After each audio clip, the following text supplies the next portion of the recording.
नमस्कार, आदाब। मैं अनूप सोनी आप सबका स्वागत करता हूं। आज क्राइम पेट्रोल डायल 100 में हम देखेंगे महाराष्ट्र की ऐसी कहानियां जो हमारे सभ्य समाज के कुरूप चेहरे को दर्शाती हैं, जहां हकीकत मान्यताओं के बिल्कुल विपरीत है। और आज के इस एपिसोड में वसई का ये केस एक ऐसे ही झूठ की सच्ची कहानी बयां करता है। ये एक प्रेम कहानी थी जो इंसान के बदलाव के तमाम बहकावों का मजाक उड़ा रही थी। आ गए रत्ना? हाँ दीदी, आई मैं। एक काम खत्म नहीं हुआ तो दूसरा काम हाजिर है इसका।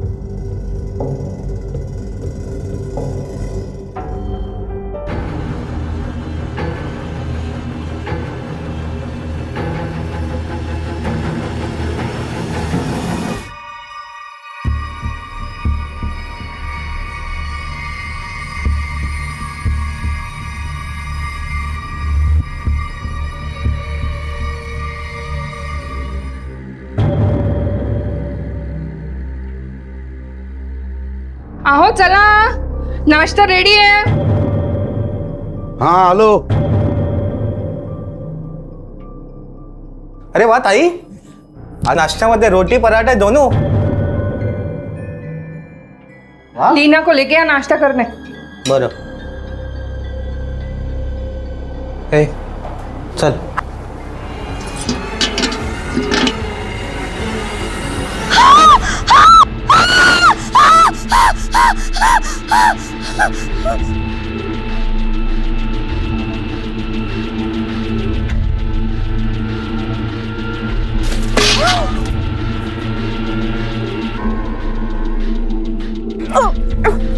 बेटा, मुझको लगता है बहुत लोगों को काट के फेंका है इधर. मामा आप मेरे को देख के क्यों बोल रहे हो? तू सामने थी इसलिए तेरे को. पुलिस को फोन करना. मैं फोन करके आता हूँ पुलिस जाके. कान की नीचे दूंगा. मैं यहाँ पे पुलिस वाला ही खड़ा हूँ ना. आओ, आप उसके ऊपर क्यों भड़के हो? अभी सोचो क्या करें। ये सब बहुत भारी पड़ने वाला है हम लोगों पर। मुझे तो डर है इस चक्कर में आपकी कहीं नौकरी ना. चुप, बिल्कुल चुप.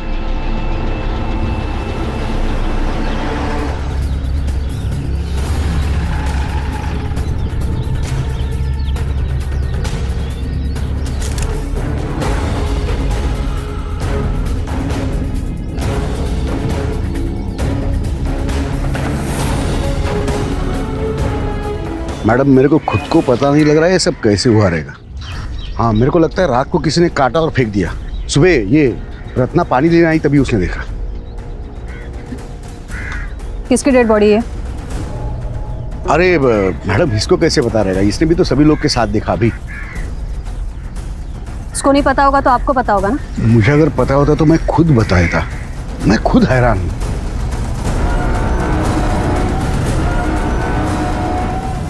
मैडम, इसमें तकरीबन 2 साल के बच्चे की भी लाश है.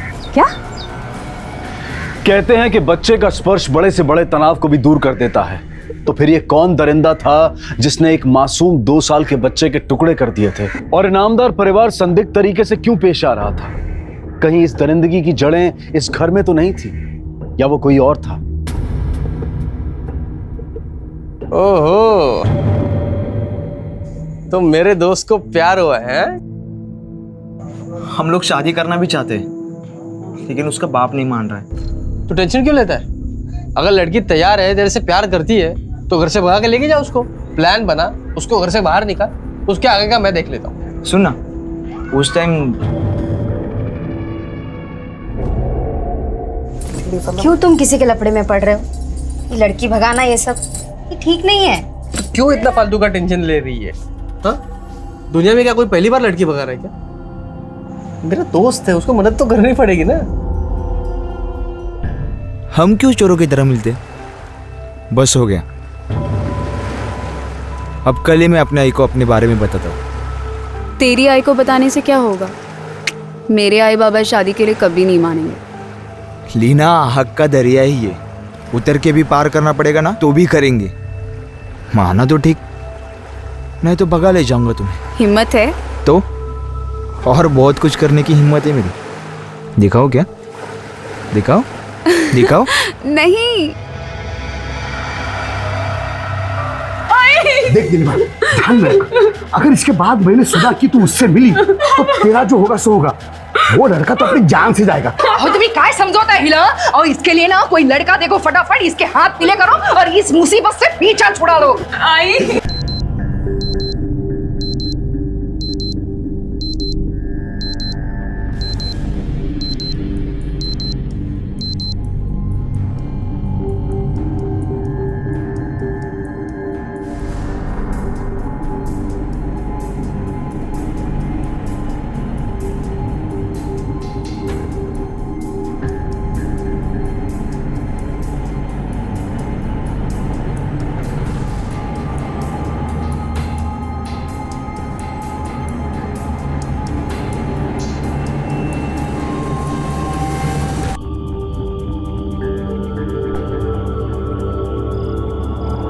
चलो जल्दी।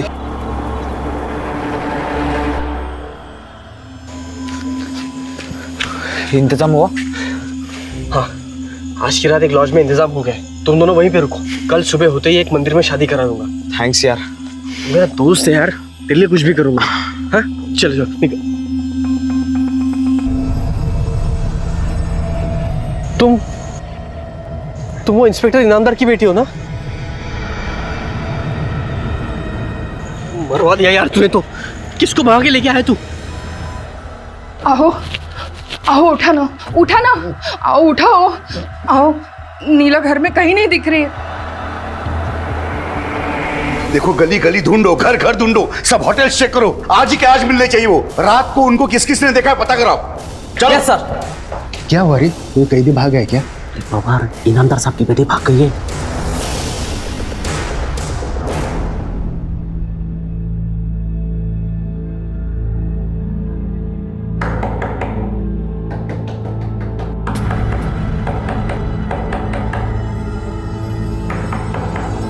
टीना जल्दी उठो, टीना उठो, तुम अंदर बाथरूम में छुप जाओ, मैं देखता हूँ कौन आ गया। जाओ जल्दी।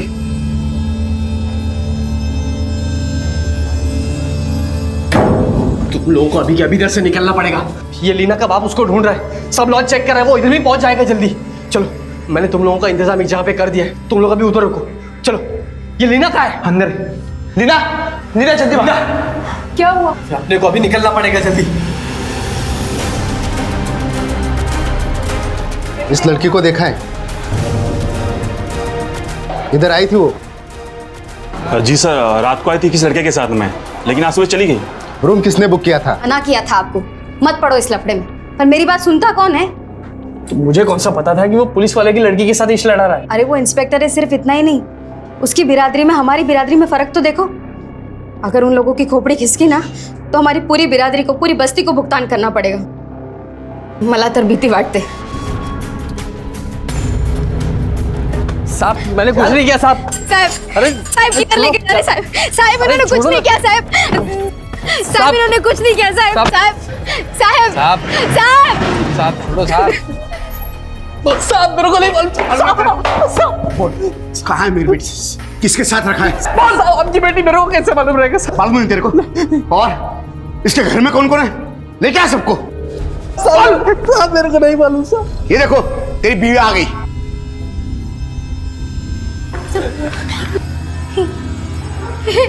काय केले? सालून के मॅडम, घ्या त्यांना आतमध्ये। साहब, साहब, साहब छोड़ दो साहब। तो पता कहाँ है?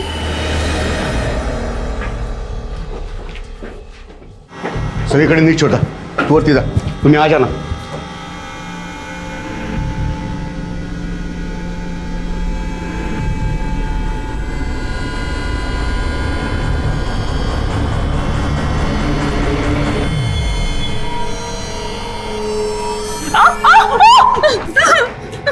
तुला सांगितलं होतं त्याला भेटू नको, फिर भी तुम यहाँ मुंह मारने चली आई। अब तो उसे जिंदा नहीं छोड़ूंगा मैं।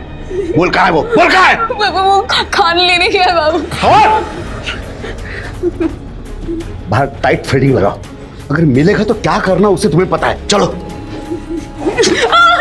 ये बड़े लोग हम लोग को कुत्ते के माफिक समझते, मालूम? जब मन करा, जब जी चाहा उठा लिया और पीट डाला। आज मेरे भाई को मारा, कल आपका परिवार होगा। आपका फैमिली होगा। काय को मालूम? क्योंकि हम लोग जवाब नहीं देते। अरे जब अपने ही चमको दबाते हैं तो बाहर वाले तो दबाएंगे ना। भाऊ बहुत हो गया दबना, अब हिसाब बराबर करके ही रहेंगे। हम चाहे जितना मर्जी वहम पाल लें कि हमारे समाज में भेदभाव कम हो गया है, लेकिन अब भी कुछ अदृश्य दीवारें हैं जो दिखाई नहीं देती लेकिन मौजूद हैं, और इन्हीं दीवारों के नीचे दबकर न जाने कितनी जिंदगियां कुचली जा चुकी हैं। और ये सिलसिला अब भी जारी है। क्या अपनी मर्जी से जीवन साथी चुनना गलत था, या फिर योगेश जो एक प्रेमी जोड़े लीना और समीर की मदद करना चाहता था वो गुनाह था? और अगर नहीं तो उन्हें किस बात की सजा मिली थी? और फिर इस प्रेम कहानी ने 6 महीने के बाद जो रूप लिया वो दिल दहला देने वाला था।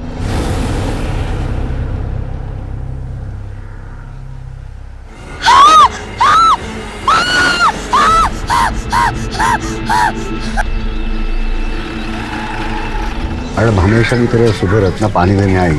मैडम बॉडी की सारी हिस्से निकाले हैं, 3 लाशें, एक आदमी की, एक औरत और एक छोटा बच्चा है।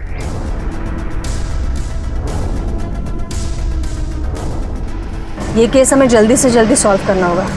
2 बिरादरी का मामला है, गलती से भी पब्लिक भड़क गई ना तो संभालना मुश्किल हो जाएगा।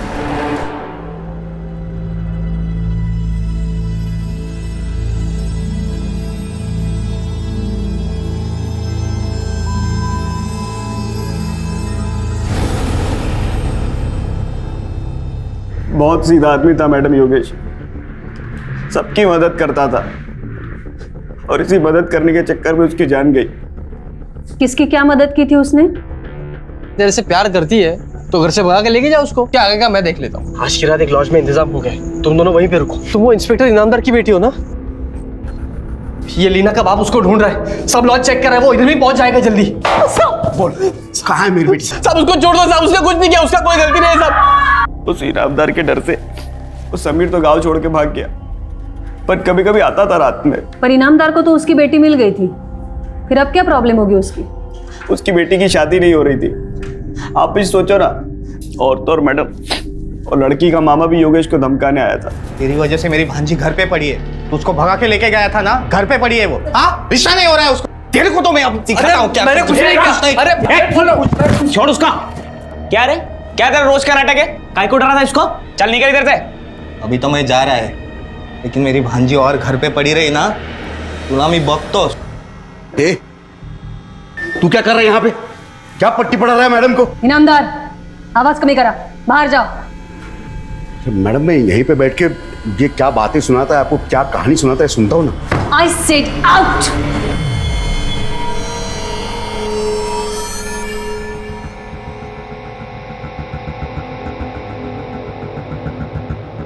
हाँ बोल। मैडम वो हरीश तो हरीश, ये इनामदार साहब ने योगेश को बहुत परेशान किया, मेरे भाई का जीना आराम कर दिया था।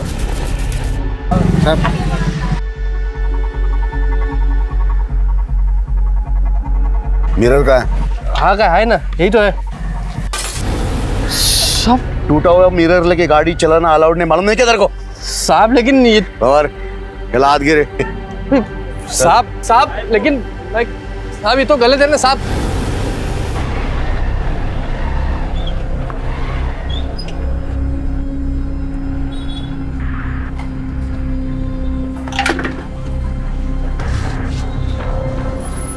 और चेक कर जरा। क्या चेक करे साहब? बताते इसको खोल।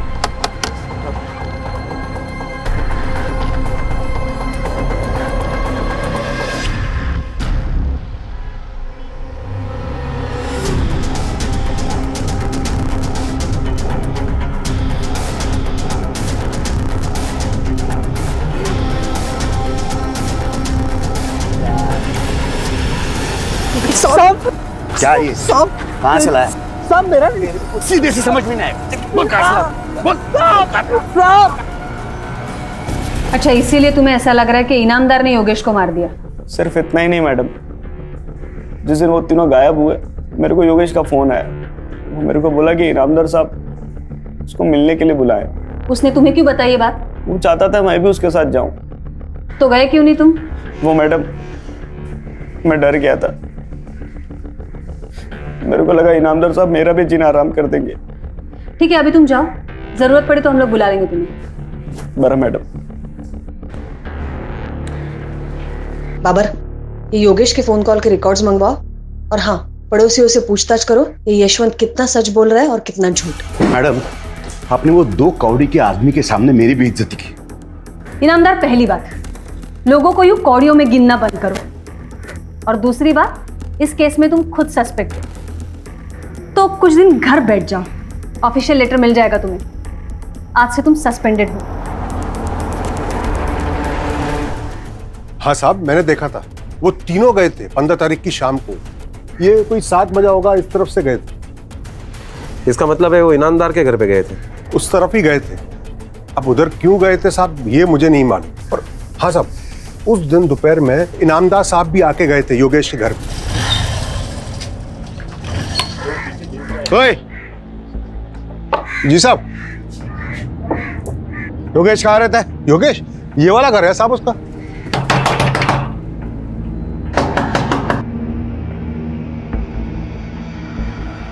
साहब, योगेश को बुलाओ। वो तो नहीं है साहब घर में। अच्छा, हाँ। देखो तो।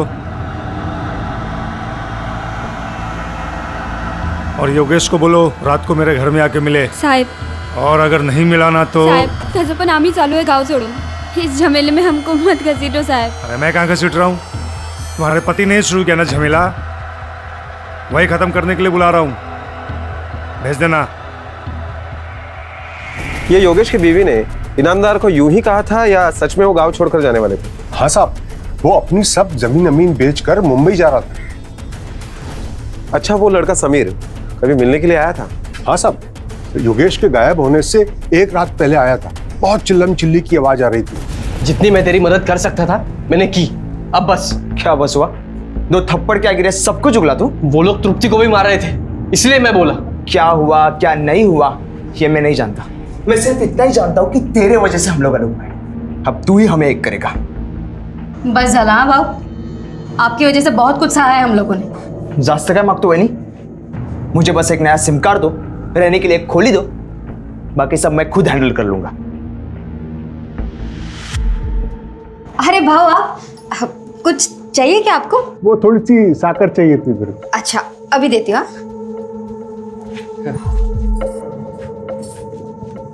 बाबर, पोस्टमार्टम रिपोर्ट के हिसाब से तीनों का खून 15 तारीख को 8 से 11 के बीच हुआ है। लेकिन मैडम, डेड बॉडीज को देख के ये लगता है कि उन्हें एक दिन बाद यानी 16 तारीख की रात को पानी में फेंका गया था। योगेश और उसके पत्नी की मौत तो जहर देने से हुई है, लेकिन बच्चे की मौत गला काटने से हुई।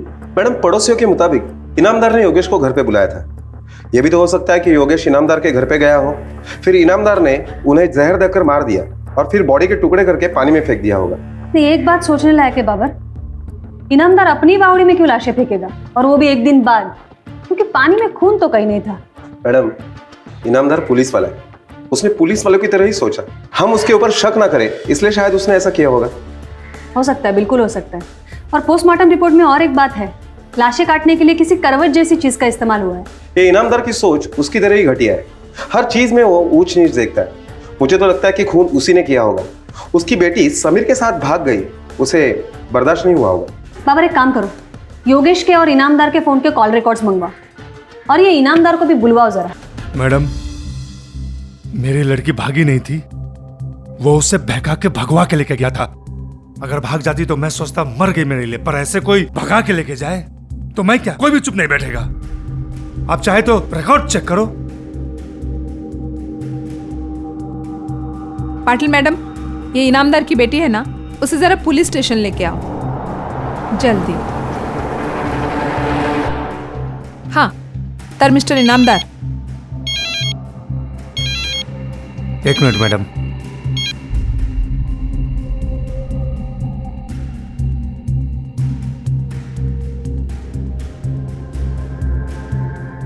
सॉरी मैडम, वो घर से फोन था। बसा। इनामदार, 15 तारीख को योगेश को तुमने घर पे बुलाया था? हाँ, बुलाया तो था, मगर वो आया नहीं। वो आया नहीं था या तुम्हारे घर से वापस गया ही नहीं? हाँ, मैं मानता हूं कि मेरा गुस्सा था योगेश पर, मगर उससे ज्यादा गुस्सा मेरा समीर पे था। अगर कुछ करना ही था तो मैं योगेश को क्यों करता, समीर को करता था। हाँ, योगेश पे तो तुम्हारा बहुत कम गुस्सा था, इसीलिए उस पर फेक केस लगवाया, वो भी जबानी। लॉकअप में बंद करवाया, खूब पीटा। हाँ वो तो ऐसे ही। फिर कैसे इनामदार? जादू से बुलेट आई उसके स्कूटर में।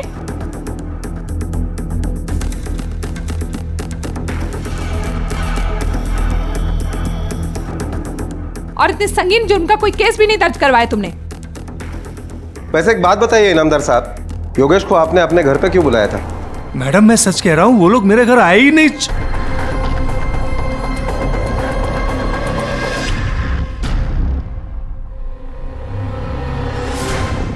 मिसेस इनामदार, आप दोनों बाहर रुकिए। मैं क्या बोलती हूँ मैडम, मैं बाहर जाती हूँ ना, इनको यहीं रहने दो, ये भी तो पुलिस वाले ही है ना।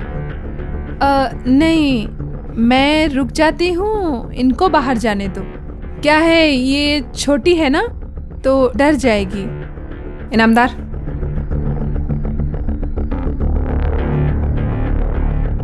ये बस बस बस घाबरो नको। तुमने चेहरा क्यों ढाक रखा है दुपट्टे से? दुपट्टा हटाओ।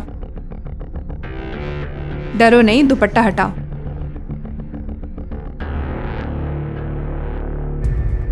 अब सच बताओ, समीर के साथ तुम अपनी मर्जी से गई थी या जबरदस्ती लेके गया था? वो तुम्हें किडनैप किया गया था?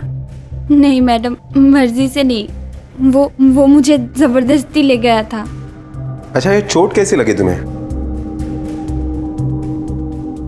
देखो नीला, डरो मत, सच बताओ, शायद हम तुम्हारी कुछ मदद कर दें।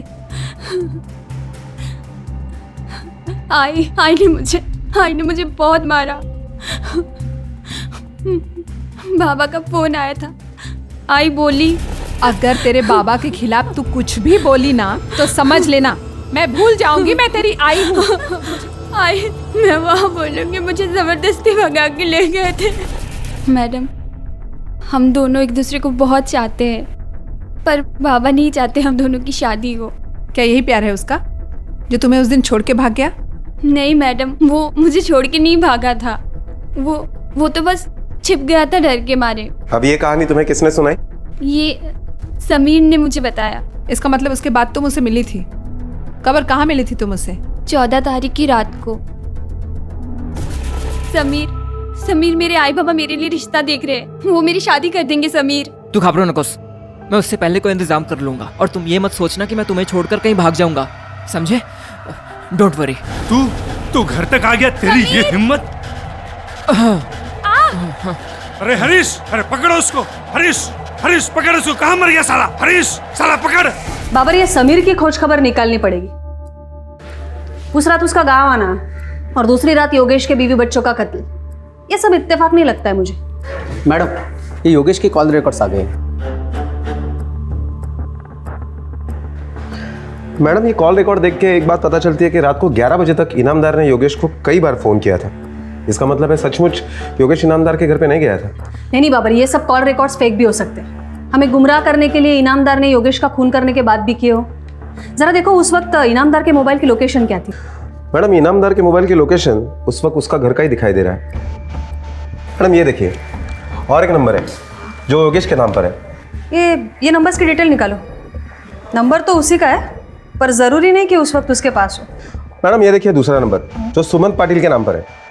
इस नंबर से भी योगेश को कई बार फोन किए गए हैं। बाबर, एक काम करो, ये योगेश का दूसरा नंबर और ये सुमन पाटिल का नंबर, दोनों के डिटेल्स निकालो। हाँ साहब, पेपर में पढ़ा उसके बारे में। बहुत बुरा हुआ बेचारे योगेश के साथ। तुम कैसे जानते हो योगेश को? उसके ज़मीन का डील मैंने किया था ना साहब। उसकी ज़मीन मतलब उसका घर और उसकी खेती, जिसे बेचकर वो मुंबई जा रहा था। हाँ साहब, बहुत दिनों से भावताव चल रहा था हम लोगों के बीच। वो 50 लाख मांग रहा था, लेकिन इतना रेट नहीं है यहाँ पे। फिर एक दिन आके वो 45 लाख में डन किया, लेकिन उसके बाद ये सब हो गए साहब। मैडम ये भी तो हो सकता है कि इसमें सुमंत पाटिल का ही हाथ हो। क्या पता जमीन ट्रांसफर की गई हो और पैसा देना बाकी हो। नहीं बाबर, ऐसा नहीं हो सकता है। बिना पैसा दिए ग्राम पंचायत से जमीन ट्रांसफर होगी नहीं। हाँ, ये हो सकता है कुछ पैसा देकर ट्रांसफर की गई हो और बाकी बाद में देने की बात हुई हो, और ये पैसा बचाने के लिए सुमंत ने योगेश का खून किया हो। बाबर एक काम करो, ये योगेश के जमीन के पेपर्स निकलवाओ जल्दी। मैडम ये दूसरे मोबाइल का लोकेशन गांव के बाहर एक बस्ती का दिखाई दे रहा है। बाबर पता लगाओ जल्दी। Okay ma'am.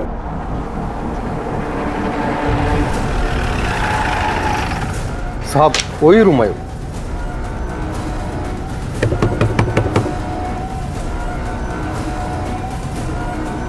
कौन?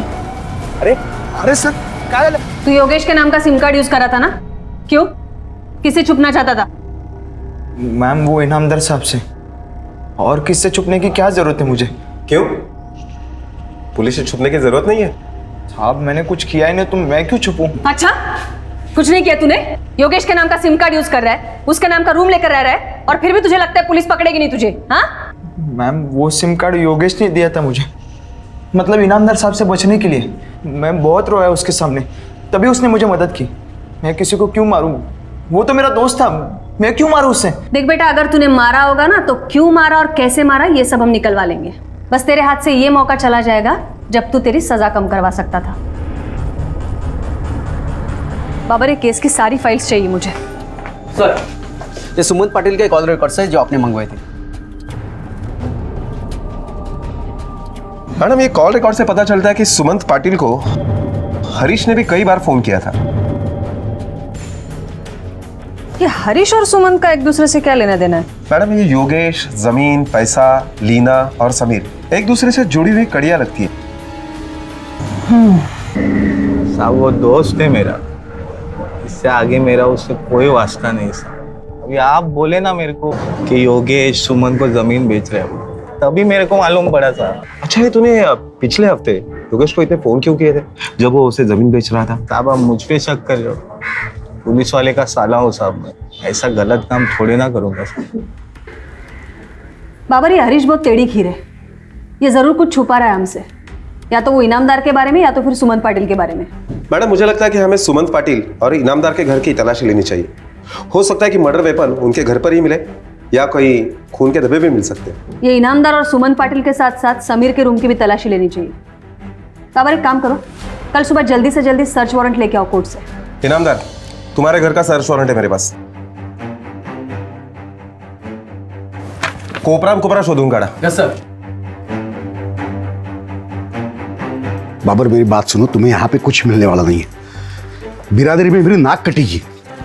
देखो ये तुम भी जानते हो, it's a part of investigation, और तुम्हें जो कुछ कहना है मीरा मैडम से कहना।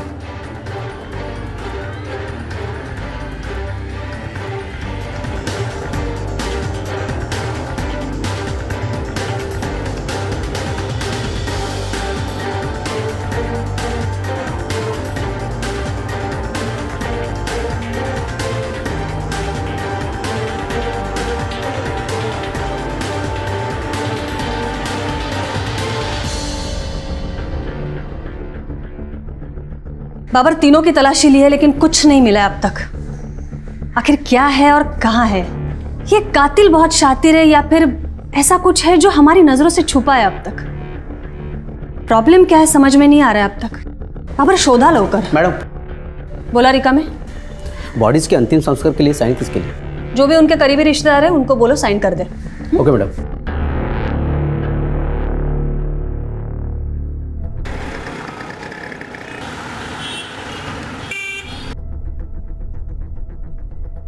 यशवंत जी साहब, हमें वो तीनों के अंतिम संस्कार के लिए तुम्हारे साइन चाहिए। यहां पे साइन कर दो।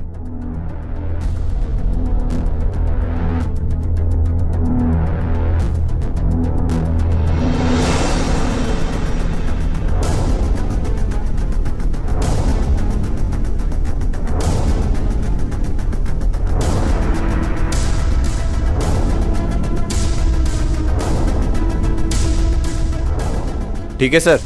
हाँ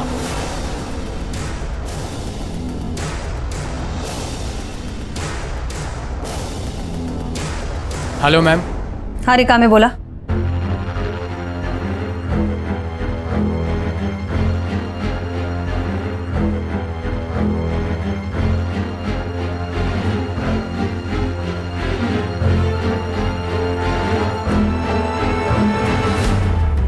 यशवंत क्या हुआ साहब? अरे 2 पेपर और भी है, एक काम करो, पुलिस स्टेशन जाके साइन करके आओ। काय को? नजदीकी रिश्तेदार तुम हो, अंतिम संस्कार के लिए बॉडी तुम्हें सौंपनी है, इसलिए। हरीश, इनामदार साहब ने तुम्हें भी बुलाया। अच्छा। फोन मत करो, मैडम के सामने बैठे हैं, यहाँ तक फंसे हुए हैं। चलो साथ में चलते हैं। नहीं नहीं, तुम दोनों चले जाओ, मुझे थोड़ा काम है। ओके ठीक है। कशाला बोलवलंय? लाव लवकर. कशाला बोलवलंय? चला बाबर.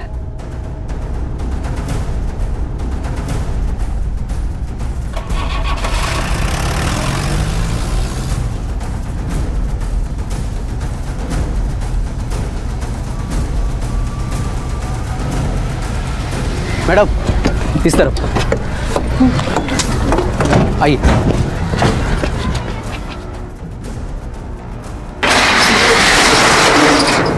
आइए मैडम, ये देखिए।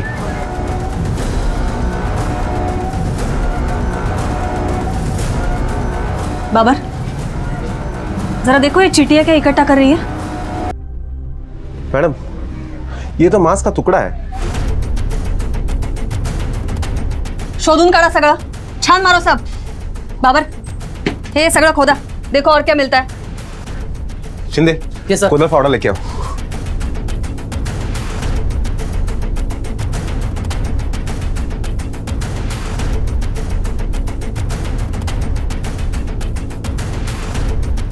ते मागे बघा काय ते. पवार, तो कोपरा शोधा.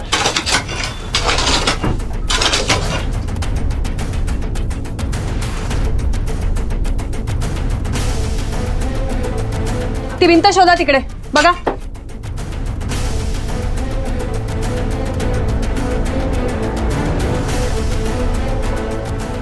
ए रुको रुको रुको.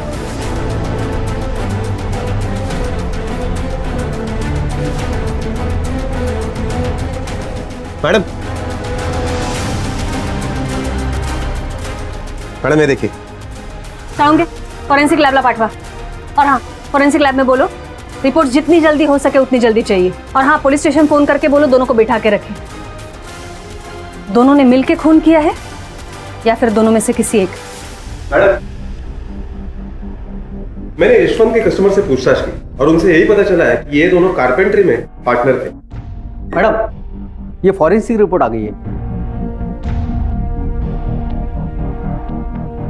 बाबर, इतने दिनों में करवट से उंगलियों के निशान तो मिट चुके हैं, लेकिन जो मांस का टुकड़ा हमें मिला था वो योगेश की पत्नी तृप्ति का है. इसका मतलब एक बात साफ है, कत्ल वहीं हुए हैं. लेकिन किए किसने? हरीश ने, यशवंत ने या फिर दोनों ने? सच बता रहा हूँ साहब, मैंने उसको नहीं मारा था. वो तो मेरा भाई है साहब, मैं काहे को उसको मारेगा. सब उसका इनामदार के साथ लफड़ा था. और सुमन पाटिल से तेरा क्या लेना देना है? मैं योगेश को सुमन पाटिल से मिला है मैडम, बस और कुछ नहीं. ये यशवंत है ना मैडम, ये योगेश का जमीन खरीदना चाहता था, लेकिन योगेश उसको बेचना नहीं चाहता था मैडम. क्यों नहीं बेचना चाहता था? क्योंकि मैडम वो उसको पैसा कम दे रहा था और वो भी तोड़ तोड़ के. इसको पता था एक बार साइन हो गई तो इसको एक पैसा नहीं मिलेगा. तभी मैं इसको बोला कि तुम सुमन पाटिल को अपना जमीन बेच दो. वो पैसा भी पूरा देने को रेडी था मैडम. तब से ना मैडम ये यशवंत योगेश पे बहुत भड़का हुआ था. तो साला योगिया सुमन को जमीन बेच रहा है, मेरे को नहीं. मैं क्या पैसा नहीं दे रहा क्या उसको? हाँ, अब मैं उसके पूरे खानदान को ख़त्म करेगा और वो जमीन लेगा, वो भी फोकट में. तू तेरी कहानी नहीं सुना रहा है तो चल मैं सुनाती हूँ. योगेश ने तेरे बदले सुमन को अपनी जमीन बेच दी, इसलिए उसके और उसके परिवार को मार दिया ना तूने. ग्राम पंचायत से पता लगवाया हमने, वहां भी तूने पूछताछ की थी ना, और उन्होंने तुझे बताया सबसे नजदीकी रिश्तेदार को जमीन मिलेगी. मतलब कि तुझे. नहीं, फटाफट मुंह खोल वरना तेरा मुंह खुलवाना आता है हमें. बोल. जब योगेश ने सुमन को जमीन देने का फैसला किया तभी मैंने सोच लिया था कि मुझे कुछ करना पड़ेगा. और जब मेरे को मालूम पड़ा कि इनामदार ने उसको मिलने के लिए बुलाया तो मैंने उसको बोला कि मेरी दुकान से होके जाना. या तुम लोग के लिए लाया मैं. लो. अरे ये खाना वाना तो सब ठीक है, लेकिन हमको यहाँ पे क्यों बुलाया? अरे ऐसा कोई खास बात नहीं है, तुम लोग खाते खाते भी तो सुन सकते हो. हाँ चल तू बैठ, पहले खाना खा. बैठ बैठ बैठ बैठ, खाना खा.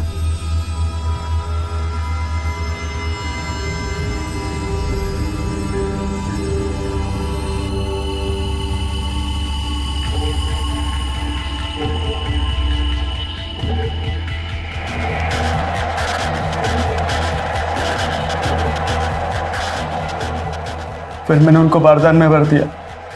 बच्चे ने खाना नहीं खाया था इसलिए वो जिंदा था, मैंने उसका भी गला काट दिया। एक जमीन के टुकड़े के लिए तूने अपने भाई को मार डाला यशवंत, और वो बच्चा जिसको जमीन और लालच का मतलब भी नहीं पता, उसको इतनी गंदी मौत मारा तूने। जो जुर्म तूने किया है ना यशवंत, उसकी सजा तुझे मिलेगी। अब तू जिंदगी भर वो जमीन का टुकड़ा नहीं देख पाएगा। यशवंत का लालच सिर्फ वो जमीन नहीं थी, बल्कि वो भावना भी थी जिसमें इंसान दूसरे के हक को मारना गलत नहीं समझता। यशवंत पर योगेश तृप्ति और 2 साल के अमर के कत्ल के लिए आईपीसी की धारा 302 और सबूत मिटाने के लिए धारा 201 लागू की गई है। पीएसआई अशोक इनामदार को भी दोषी पाया गया है और इसी वजह से उसे अपनी नौकरी से हाथ धोना पड़ा। इंसान को रंग, भाषा, भेद, धर्म, जात पात इन सब से ऊपर उठना होगा। प्रकृति ने सबको समान हक दिए हैं और किसी दूसरे का हक छीनने के परिणाम भयानक हो सकते हैं। अब मैं अनूप सोनी आपसे विदा लेता हूं। फिर मुलाकात होगी अगले एपिसोड में एक और चौंका देने वाले केस के साथ। तब तक अपना और अपने परिवार का ख्याल रखें और देखते रहें क्राइम पेट्रोल डायल 100। सबक एक को सीख हम सबको। जय Hind. If you want to enjoy more Desi crime content like this, please subscribe to our channel and click the bell icon. Stay connected with us